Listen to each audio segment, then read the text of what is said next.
Страшный случай произошел в одном из американских судов. Подсудимый смог достать пистолет, который хранился в сейфе, и убил из него 3 человек. В этом видео я подробно расскажу о всех самых громких случаях убийства прямо в зале суда. А в конце видео вы узнаете самую шокирующую историю. Приятного просмотра. Убил женщину в зале суда. Подготовка к этому ролику далась мне довольно тяжело. Дело в том, что я прошерстил огромное количество информации в интернете и наткнулся на поистине ужасающие истории. И первая из них произошла в германском городе Дрезден. А вся абсурдность ситуации может и вовсе повергнуть в шок. Вы только вслушайтесь. В 2008 году на одной из детских площадок произошел небольшой конфликт. Один папаша поругался с другой мамашей. Суть всего произошедшего максимально абсурдна. Женщина попросила уступить ее ребенку качели, а мужчина в ответ на это начал ругаться и обзывать ее исламисткой, террористкой и развратной женщиной. Ну, в общем, вы знаете эти конфликты на детских площадках, они же всегда такие.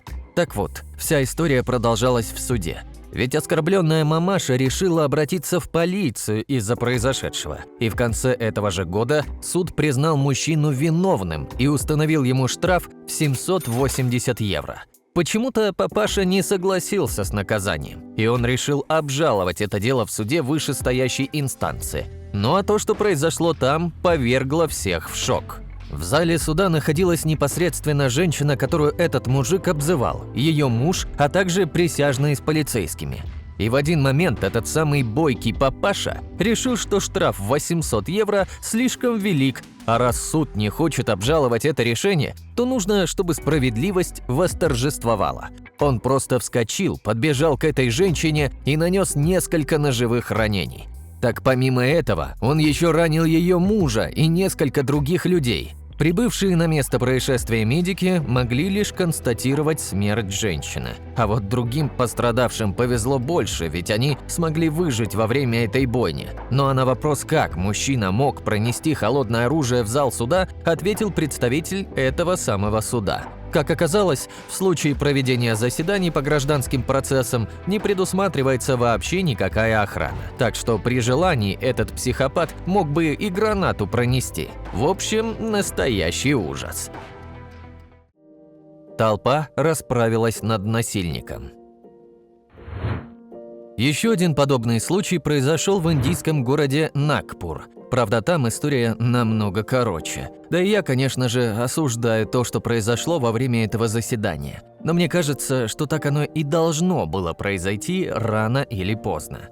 О чем я? Я про то, что в Нагпуре проходил судебный процесс против мужчины, которого обвиняли в изнасиловании женщин и детей. Естественно, за подобное ему грозил бы немалый срок, но, как это часто бывает, связи и деньги могли бы ему помочь избежать серьезного наказания. Так что общество решило взять все в свои руки. Во время заседания в зал ворвалась толпа из женщин и детей. Всего насчитали около 20 человек, из которых 14 были взрослыми, а остальные несовершеннолетними. Вполне возможно, что все это были родственники пострадавших. Так вот, ворвались они не просто так. Все они были вооружены ножами и другими острыми предметами. И как вы уже могли догадаться, их целью был тот самый мужчина, которому вот-вот должны были вынести приговор. В результате полученных ранений мужчина скончался. У медиков не было ни единого шанса его спасти. А вот что стало с нападавшими, тут не ясно, ведь по некоторым данным, всем им удалось скрыться после нападения. В общем, общество устроило настоящий самосуд. Справедливость восторжествовала. Ну а герой следующей истории, как по мне, достоин уважения. В общем, одним днем мужчина из Дагестана узнал, что его 14-летнего сына, который катался на скутере, насмерть сбил автомобиль. Естественно, эта история потрясла весь район, в котором это произошло. Но для семьи погибшего это был, пожалуй, самый ужасный день. И единственное, что хоть как-то могло бы помочь в этой ситуации, это справедливость, чтобы убийца понес серьезное наказание. Правда, этому, судя по всему, не было суждено исполниться. Как оказалось, за рулем был 21-летний сын бывшего прокурора, да и в придачу к этому он был внуком экс-директора местного коньячного завода. В общем говоря, очень влиятельный и молодой человек из крайне обеспеченной семьи. И тут было всем понятно, что в условиях судебной системы Дагестана этому парню ничего бы не грозило. Собственно, такого же мнения был и отец погибшего. Во время суда было понятно, что всех просто подкупили. Судья за подобное преступление вынес приговор 1,5 года. И нет, не лишение свободы, а лишь ограничение. То есть мужчина просто должен был жить в одной квартире, никуда не переезжать и соблюдать некоторые меры ограничения. И это, по сути, за убийство. Настоящий ужас. Отец мальчика, естественно, был с этим полностью не согласен. Но он был готов и к такому. Поэтому принес с собой огнестрельное оружие и расстрелял молодого парня и его адвоката. Эти двое погибли на месте, и, как мне кажется, лишь в этом случае справедливость восторжествовала. Правда, отцу теперь придется отвечать за убийство, и, скорее всего, ему светит пожизненный срок. Первый случай самосуда в Германии. В самом начале я рассказал вам историю самосуда, который произошел в Германии из-за какого-то пустяка. Но знаете ли вы, когда произошел первый подобный случай? Я вам отвечу – в далеком 1981 году. И эта история потрясла очень многих. В общем, 6 марта 1981 года проходил суд в городе Любек над мужчиной, который изнасиловал 7-летнюю девочку. Казалось бы, это ужасное преступление, и никаких компромиссов тут быть не может. Но по какой-то причине дело затянулось. Скорее всего, все в результате работы адвокатов защиты, которые старались скостить наказание. И, естественно, это не устраивало мать той самой девочки.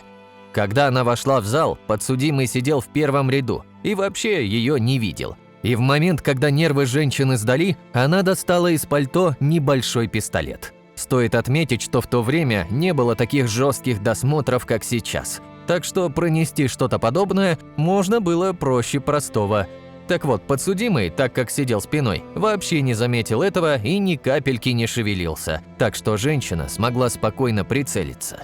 Всего она произвела 8 выстрелов. Первый прошел мимо, второй попал в руку, а все остальные попали точно в спину. Подсудимый погиб мгновенно. Женщина же стала героем всех крупнейших немецких СМИ, а в обществе ее поступок одобряли, говоря о том, что так и надо поступать со всеми насильниками. А как вы считаете, что нужно делать с такими подонками? Убийство в стиле блокбастера.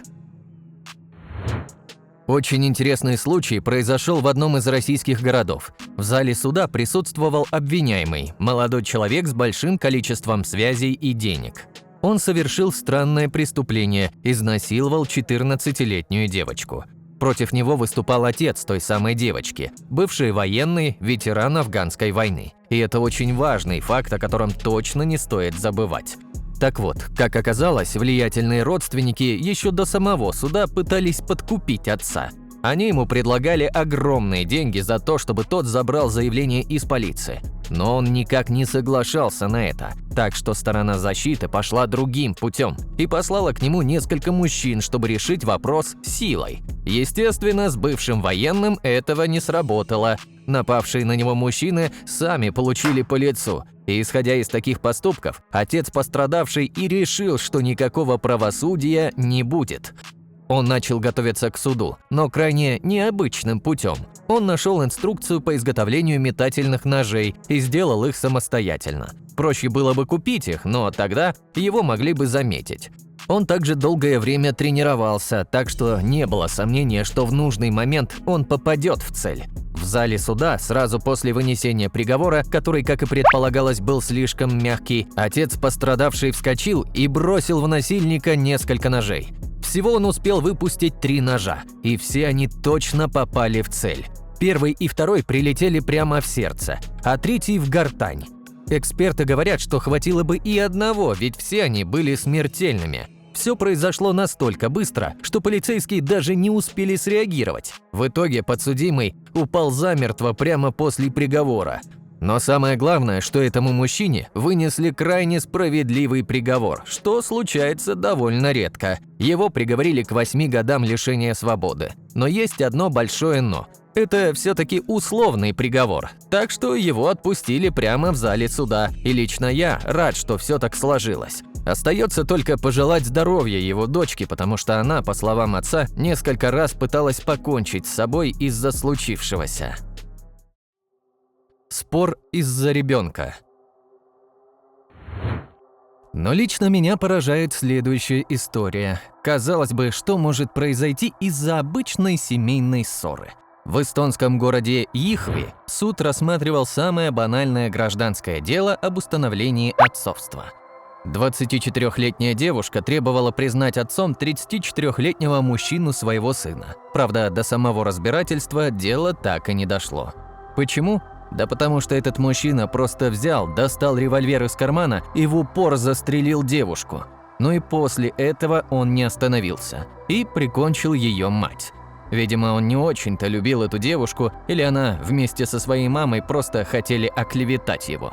В любом случае, мужчина сделал задуманное, а после просто положил пистолет на стол, спустился на этаж ниже и сдался полиции. О том, что с ним было дальше, история, к сожалению, умалчивает. Ну а я считаю, что подобный поступок никак нельзя оправдать. Ладно бы он поступил по справедливости, как и в предыдущих случаях, но здесь все наоборот. Саюл Ангелау.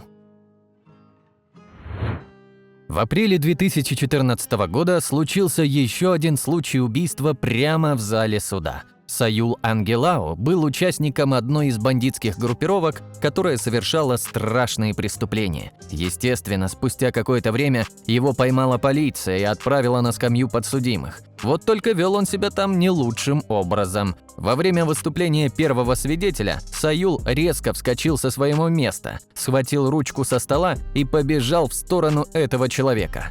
Судя по всему, он хотел наброситься на него и устроить драку. В зале случился настоящий переполох. Никто не понимал, что нужно делать. Но один из сотрудников полиции среагировал весьма быстро. Офицер достал из кобуры пистолет и начал стрелять в подсудимого, когда тот в буквальном смысле слова летел на свидетеля. В результате полученных ран Саюл Ангелау погиб вскоре после прибытия медиков. Никакая помощь ему не помогла. А ведь мог бы спокойно жить дальше, если бы просто сидел и слушал обвинения. Брайан Николс. А вот Брайан Николс решил серьезно отличиться от всех. Этот парень в свое время связался с не самой лучшей компанией. Из-за этого он попал в настоящую уличную банду, в составе которой совершал много мелких преступлений. Помимо избиений, он изнасиловал свою бывшую девушку. Естественно, за подобное он попал на скамью подсудимых.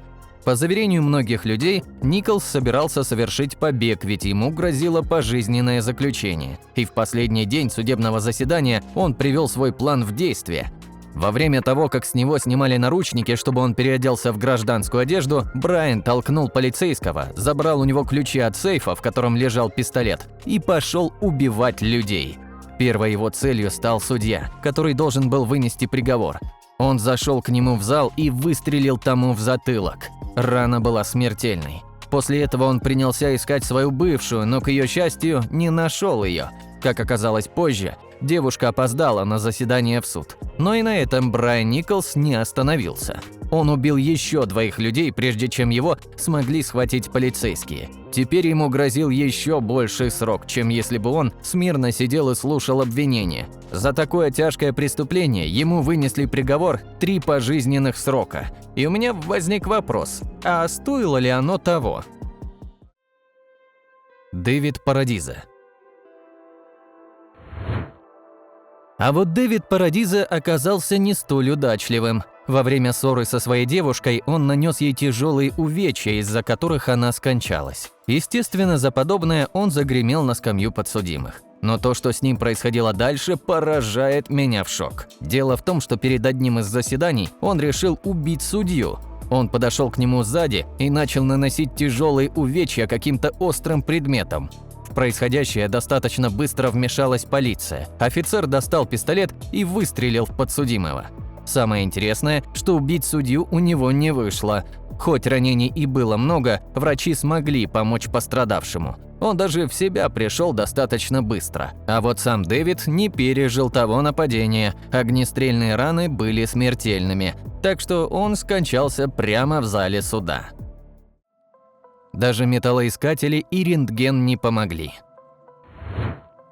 Последнее я хотел бы рассказать историю из итальянского зала суда.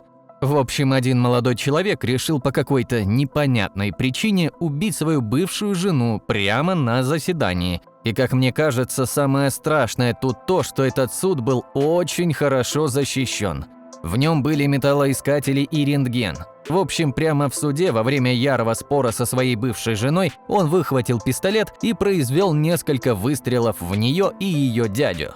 В результате происшествия погибло 3 человека, ведь прибывшая на место полиция застрелила самого мужчину. И это еще один случай, доказывающий, что не зря во всем мире столь серьезно заботятся о нашей с вами безопасности. А как вы думаете, какой из этих случаев можно было бы оправдать? Я, конечно, могу ошибаться, но лично мне кажется, что нельзя было обвинять того мужчину, что убил подсудимого метательными ножами в зале суда с профессиональной точностью. А знаете, где еще нужны профи? В нашей команде. Друзья, у вас есть возможность попасть в нашу команду. Если вы владеете навыками видеомонтажа, можете озвучивать ролики на русском, английском и других языках, или же пишите интересные сценарии, мы будем рады с вами поработать. Пишите в нашего телеграм-бота, ссылочка будет в описании. Спасибо вам за просмотр и до встречи в следующих видеороликах. Пока!